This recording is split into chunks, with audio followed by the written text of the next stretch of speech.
Halo guys, jumpa lagi di channel YouTube kesayangan kalian semua, Ilmuwan Muda. Channel yang inspiratif dan tentunya edukatif. Pada video kali ini guys, kita akan melanjutkan bedah skripsi ya di jurusan manajemen pendidikan. Khususnya di video ini adalah di bab 2-nya, di bab tinjauan pustaka. Buat kalian yang belum nonton bab satunya, bab pendahuluan, tonton dulu agar nyambung di video pembahasan kali ini. Sebelumnya selalu saya ingatkan ya buat kalian yang belum subscribe channel Ilmuwan Muda, buruan deh untuk segera subscribe dan tekan tanda loncengnya agar kalian tidak ketinggalan video-video menarik seputar mahasiswa, seputar skripsi dari kami. Oke, langsung saja saksikan yang satu ini, cekidot.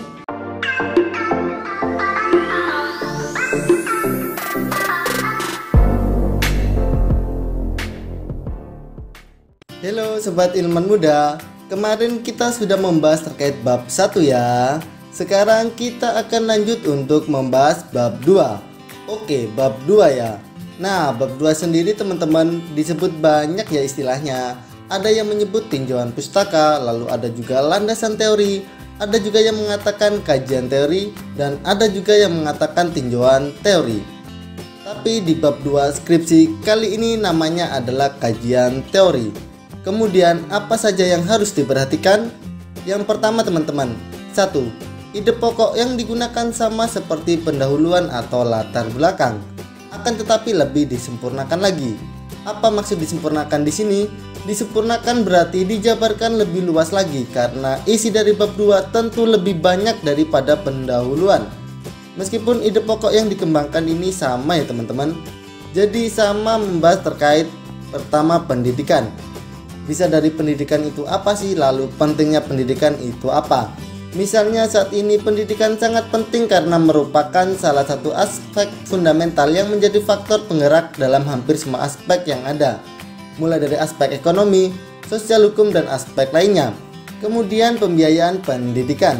Misalnya seperti ini teman-teman, pembiayaan pendidikan atau financing of education merupakan salah satu isu penting dalam pembangunan pendidikan di hampir semua negara di dunia.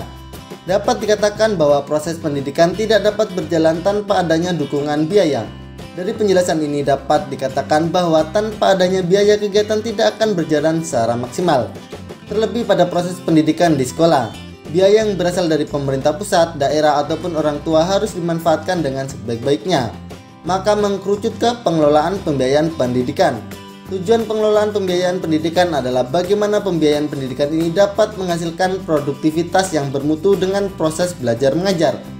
Sebagaimana untuk mencapai tujuan yang harus bermutu harus diseimbangkan dengan biaya yang mencukupi. Lalu kajian pustaka di sini ada beberapa subbab ya teman-teman.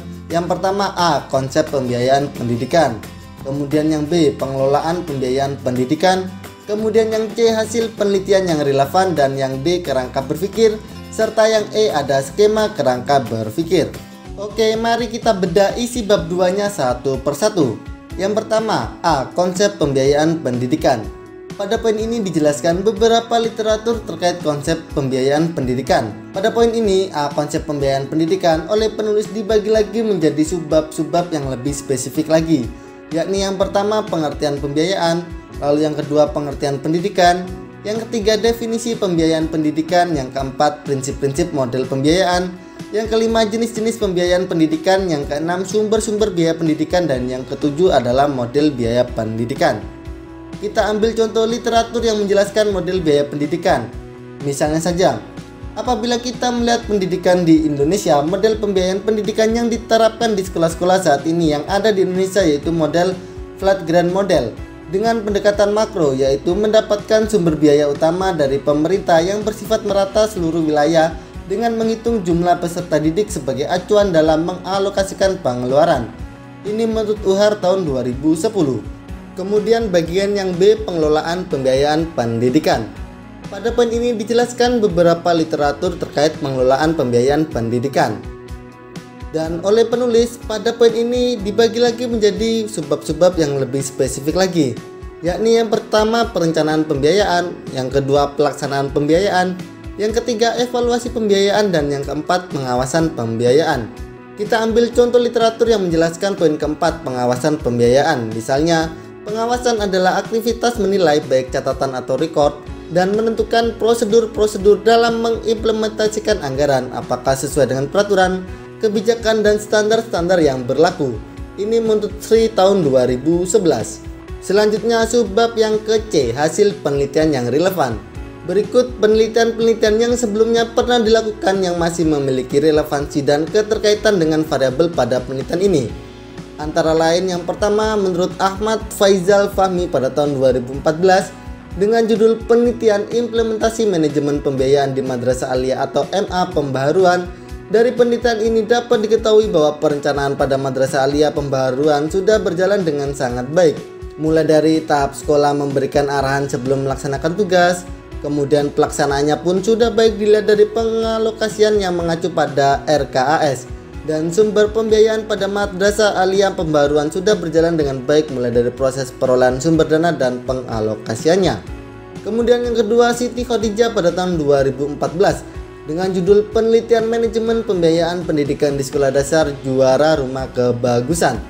Dari hasil penelitian tersebut diketahui bahwa pelaksanaan manajemen pembiayaan pendidikan di SD Juara Jakarta Selatan telah sesuai dengan teori manajemen pembiayaan, yaitu meliputi perencanaan, pengorganisasian, pelaksanaan, dan pengawasan. Dan sumber dana SD Juara Jakarta Selatan hanya mengandalkan dana dari Yayasan Rumah Juara Indonesia yang bermitra dengan Rumah Zakat. Kemudian lanjut yang D, kerangka berpikir. Pada poin ini dijelaskan kerangka berpikir dari penelitian skripsi ini, yang mana dituliskan menjadi beberapa paragraf. Kemudian penjelasan ini dijadikan skema pada poin E, yakni skema kerangka berpikir. Agar mudah dipahami maka penjelasannya seperti ini. Kami sambungkan juga pada poin skema kerangka berpikir. Dimulai dari berdasarkan tinjauan pustaka yang sudah dipaparkan penulis mengenai pembiayaan pendidikan di atas, dapat dipahami pembiayaan pendidikan sangatlah penting. Melihat pendidikan itu sendiri merupakan penggerak dan pencipta sumber daya manusia atau SDM yang berkualitas, yang menunjang terciptanya aspek atau bidang lain yang berkualitas pula. Karena pendidikan dan pembiayaan pendidikan merupakan tanggung jawab bersama guna memajukan bangsa Indonesia dan untuk meningkatkan mutu pendidikan di Indonesia. Kemudian yang E, skema kerangka berpikir. Di poin ini ya dipaparkan gambar skema kerangka berpikir aja oleh penulis. Nah, supaya enak ya, di sini keterangannya itu ada di poin D, tapi saya sampaikan di sini supaya bisa melihat skemanya juga ya. Jadi dalam pembiayaan pendidikan yang terbagi menjadi direct cost atau pembiayaan langsung dan indirect cost atau pembiayaan tidak langsung, semua jenis pembiayaan ini pastinya memerlukan dan mengalami proses pengalokasian dan pendistribusian dari sumber dana menuju unit-unit yang ditentukan. Berbicara pengalokasian dan pendistribusian di tengah minimnya anggaran dan kurangnya penunjang lainnya, sangat diperlukan suatu pengelolaan pembiayaan yang sangat baik agar dalam mengelola pembiayaan di sekolah tidak menyimpang atau terjadinya pemborosan dana. Dari beberapa sumber-sumber pembiayaan yang didapatkan oleh sekolah, yaitu dari pemerintah, masyarakat, dan orang tua. Model pembiayaan yang menjadi acuan atau alur prosedur dalam kegiatan pendistribusian dan pengalokasian, di mana model pembiayaan pendidikan terbagi menjadi beberapa model yang masing-masing model memiliki sistem dan pertimbangannya tersendiri dalam pembiayaan, baik dengan menyesuaikan kemampuan tiap daerah atau melihat jumlah rata pembagian biaya atau lainnya. Dengan adanya model pembiayaan ini akan terciptanya pemerataan dan pembiayaan pendidikan dan berujung pada pemerataan penyelenggaraan dan mutu pendidikan. Dari jenis-jenis dan beberapa model yang telah dipaparkan sudah cukup baik bagaimana dengan mengelola pembiayaan, maka diperlukan sistem pengelolaan pembiayaan yang menjadikan pembiayaan yang dikeluarkan oleh sekolah tidak cuma-cuma dan tidak terjadi pemborosan. Di mana dalam mengelola pembiayaan diperlukan ketelitian dan kejujuran. Maka dari dimulainya perencanaan, pelaksanaan sampai kepada evaluasi ini dapat melihat bagaimana pengelolaan yang dilakukan sekolah itu sudah baik atau belum. Penulis beranggapan bahwa setelah direalisasikannya dan dikelola secara baik mengenai pembiayaan yang ada di sekolah ini untuk menunjang mutu pendidikan yang baik untuk siswa atau sekolah itu sendiri. Akan tetapi biaya yang diberikan oleh pemerintah kota ini masih sangat minim dan belum sepenuhnya dapat menunjang mutu pendidikan atau mutu sekolah itu sendiri. Jadi dengan inisiatif sekolah bahwa sekolah masih mengandalkan uang infak dari staf wali murid.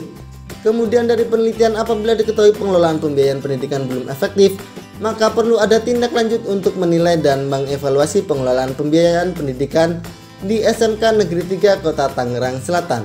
Lalu langkah kedua yang harus diperhatikan adalah subbab disusun dari umum ke khusus. Teman-teman jadi harus mengarah kemana? Ke fokus penelitian. Jadi pertama terkait pendidikan. Bisa dari pendidikan itu apa sih? Lalu pentingnya pendidikan itu apa? Misalnya saat ini pendidikan sangat penting karena merupakan salah satu aspek fundamental yang menjadi faktor penggerak dalam hampir semua aspek yang ada. Mulai dari aspek ekonomi, sosial, hukum, dan aspek lainnya. Kemudian pembiayaan pendidikan. Pembiayaan pendidikan itu apa? Pembiayaan itu merupakan salah satu isu penting dalam pembangunan pendidikan di hampir semua negara di dunia. Dapat dikatakan bahwa proses pendidikan tidak dapat berjalan tanpa adanya dukungan biaya. Dari penjelasan ini dapat dikatakan bahwa tanpa adanya biaya kegiatan tidak akan berjalan secara maksimal. Terlebih pada proses pendidikan di sekolah, biaya yang berasal dari pemerintah pusat, daerah, ataupun orang tua harus dimanfaatkan dengan sebaik-baiknya. Maka mengkerucut ke pengelolaan pembiayaan pendidikan. Tujuan pengelolaan pembiayaan pendidikan adalah bagaimana pembiayaan pendidikan ini dapat menghasilkan produktivitas yang bermutu dengan proses belajar mengajar. Sebagaimana untuk mencapai tujuan yang bermutu harus disimbangkan dengan biaya yang mencukupi. Jadi mengkerucut ke pengelolaan pembiayaan pendidikan, khususnya pada skripsi ini di SMK Negeri 3 Kota Tangerang Selatan. Lalu poin yang ketiga teman-teman, langkah ketiganya adalah tiap subbab dapat terdiri dari beberapa referensi penunjang. Jadi di sini satu paragraf itu bisa terdiri dari lebih dari satu referensi ya teman-teman. Dan referensinya juga harus update ya teman-teman, harus terbaru apalagi jika menggunakan jurnal. Nah, misalkan contohnya seperti ini ya teman-teman, ini yang membahas terkait pendidikan. Untuk kalimat pertamanya, pendidikan adalah usaha sadar untuk mengembangkan akhlak, keterampilan, dan pengetahuan anak dan pemuda di sekolah atau rumah agar hidup mereka bahagia dan bermanfaat bagi masyarakat dan bangsa. Ini menurut Jajan tahun 2015. Lalu yang kedua ada kalimat lagi tentang pendidikan, yakni dalam Dictionary of Education, pendidikan merupakan proses di mana seseorang mengembangkan kemampuan, sikap, dan bentuk-bentuk tingkah laku lainnya dalam masyarakat di mana dia hidup. Ini menurut Udin tahun 2005. Selanjutnya kalimat ketiga ditambah lagi terkait pendidikan. Seperti ini. Pendidikan yang tidak direncanakan dengan baik akan mempengaruhi mutu proses pembelajaran yang berujung pada ketidakcapaian tujuan pendidikan. Ini menurut Sakif tahun 2021. Jadi ada 3 kalimat seputar pendidikan dengan berbagai sumber yang terdapat dalam satu paragraf. Kemudian langkah keempat, ubah kalimat dari referensi dengan bahasa kita sendiri, dengan bahasa kalian sendiri. Jadi tidak boleh mengubah isi, keuntungannya bisa mengurangi plagiasi. Nah oke, langsung saja teman-teman. Contohnya kalimat seperti ini tentang pendidikan. Ada 2 kalimat. Yang pertama, pendidikan adalah usaha sadar untuk mengembangkan akhlak, keterampilan, dan pengetahuan anak dan pemuda di sekolah atau rumah agar hidup mereka bahagia dan bermanfaat bagi masyarakat dan bangsa. Ini menurut Jajan tahun 2015. Lalu kalimat kedua, pendidikan merupakan proses di mana seseorang mengembangkan kemampuan, sikap, dan bentuk-bentuk tingkah laku lainnya dalam masyarakat di mana dia hidup. Ini menurut Udin tahun 2005. Oke, 2 kalimat ya. Langsung kita ubah. Kalimat pertamanya menjadi pendidikan ialah upaya sadar untuk mengembangkan watak, keterampilan, dan pengetahuan anak dan pemuda di rumah atau sekolah supaya hidup mereka bermanfaat dan bahagia untuk masyarakat dan bangsa. Ini menurut Jajan tahun 2015. Lalu kalimat keduanya jadi seperti ini. Pendidikan adalah proses di mana seseorang menumbuhkan kemampuan, perilaku, dan bentuk-bentuk budi pekerti lainnya dalam masyarakat di mana ia hidup. Ini menurut Udin tahun 2005. Kalau kalian bingung, kita akan mensejajarkan kalimat asli dengan kalimat sendirinya. Kalimat asli tadi kan seperti ini. Pendidikan adalah usaha sadar untuk mengembangkan akhlak, keterampilan, dan pengetahuan anak dan pemuda di sekolah atau rumah agar hidup mereka bahagia dan bermanfaat bagi masyarakat dan bangsa. Ini menurut Jajan tahun 2015. Lalu kalimat aslinya kita ubah menjadi pendidikan ialah upaya sadar untuk mengembangkan watak, keterampilan, dan pengetahuan anak dan pemuda di rumah atau sekolah supaya hidup mereka bermanfaat dan bahagia untuk masyarakat dan bangsa. Ini menurut Jajan tahun 2015. Di sini kata adalah dan usaha kita ganti ya, kita ubah cari sinonimnya menjadi ialah upaya. Adalah itu ialah, usaha itu upaya. Kemudian kata akhlak. Akhlak di sini kita cari sinonimnya ya, ini watak ya, jadi kita ganti watak. Kemudian sekolah atau rumah, di sini kita balik menjadi rumah atau sekolah. Kemudian agar di sini kita ganti supaya.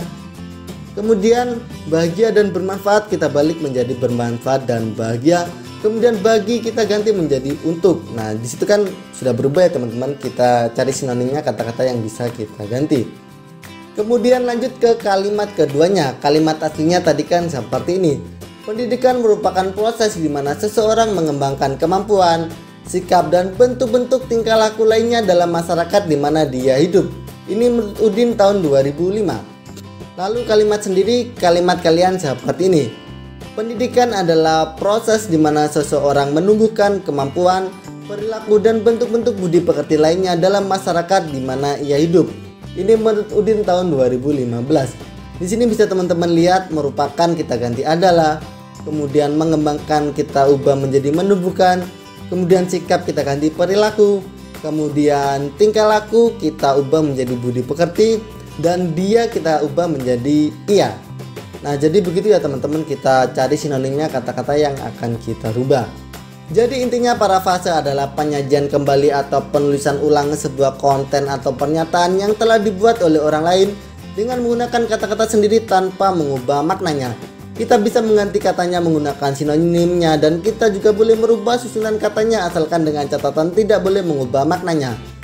Jadi harus tetap mempertahankan inti yang disampaikan dari referensi yang kita gunakan. Seperti itu teman-teman, semoga dapat dipahami. Bagaimana teman-teman? Itu tadi adalah bedah skripsi jurusan manajemen pendidikan, khususnya di bab 2-nya ya, bab tinjauan pustaka. Apakah sudah cukup jelas? Kalau menurutmu ada yang kurang jelas, jangan sungkan-sungkan, langsung saja tanyakan di kolom komentar di bawah ini.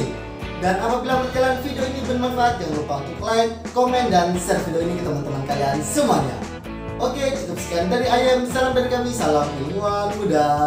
Pada video kali ini guys, kita akan melanjutkan bedah skripsi ya di jurusan manajemen pendidikan. Khususnya di video ini adalah di bab 2-nya, di bab tinjauan pustaka. Jadi buat kalian yang belum nonton bab 1-nya, bab pendahuluan, tonton dulu.